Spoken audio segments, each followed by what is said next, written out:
Chapitre 20, énergie, matière et rayonnement, grand 2, transfert d'énergie, dernière partie, septièmement, septièmement, bilan énergétique.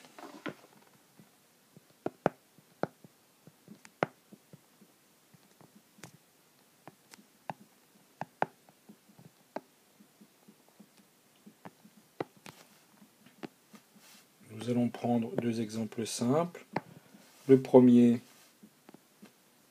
le moteur électrique.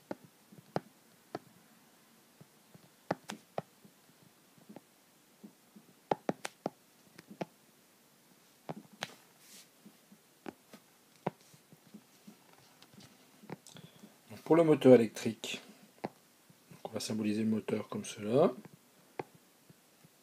Moteur. Le moteur reçoit un travail électrique, de l'énergie électrique sous forme d'un travail. Donc cette énergie est positive puisqu'elle est reçue par le moteur. Ensuite, le moteur va fournir une énergie mécanique sous forme d'un travail. Donc il va être négatif parce qu'elle va être donnée par le moteur. Et d'un autre côté, il va perdre de l'énergie sous forme de chaleur Q, donc Q inférieur à 0. Si on veut calculer le rendement du moteur, le rendement mu, le rendement est égal à l'énergie mécanique divisé par l'énergie électrique, le tout en valeur absolue, fois 100. Donc si l'on regarde en détail comment on applique les bilans énergétiques, donc comment appliquer les bilans énergétiques.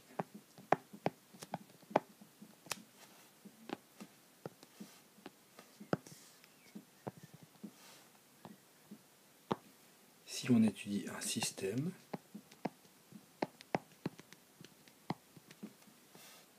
il y a 4 cas de figure possibles. Donc, le système peut recevoir de la chaleur, donc elle est positive. Le système peut recevoir du travail, dans ce cas-là il est positif. Le système peut céder de la chaleur, cette fois-ci elle est négative. Et le système peut céder du travail, et il sera négatif. Autre exemple étudié, la pompe à chaleur. Petit c, la pompe à chaleur.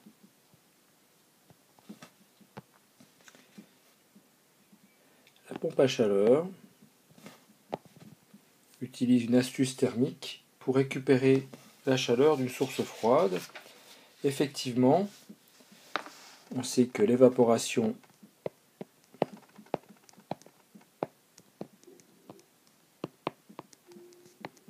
absorbe de la chaleur.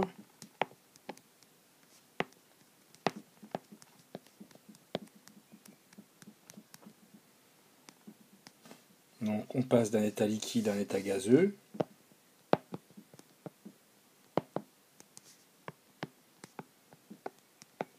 Gaz. Et ce passage d'état liquide à état gazeux absorbe de la chaleur. Ensuite, la pompe à chaleur comprime le gaz, ce qui a pour effet d'augmenter la température.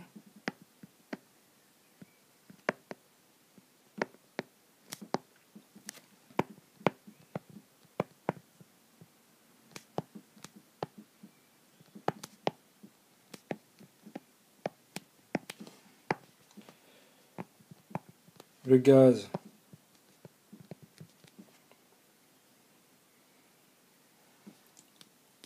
est condensé, est alors condensé, ce qui a pour effet de libérer la chaleur absorbée initialement, donc qui a été absorbée ici. Mais la chaleur est libérée à une température plus élevée. D'où l'intérêt de la pompe à chaleur qui peut prendre de la chaleur d'une source froide pour la libérer à une température supérieure. Ensuite, la température diminue par un effet de décompression, de détente. C'est-à-dire qu'on diminue la pression, ce qui va diminuer la température et ce qui va permettre de revenir en début du cycle, ici, au niveau de la source froide. En résumé, schématiquement, la pompe à chaleur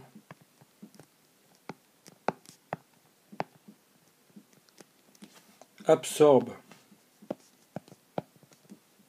de l'énergie électrique sous forme d'un travail. Cette énergie électrique permet d'absorber de la chaleur à partir d'une source froide.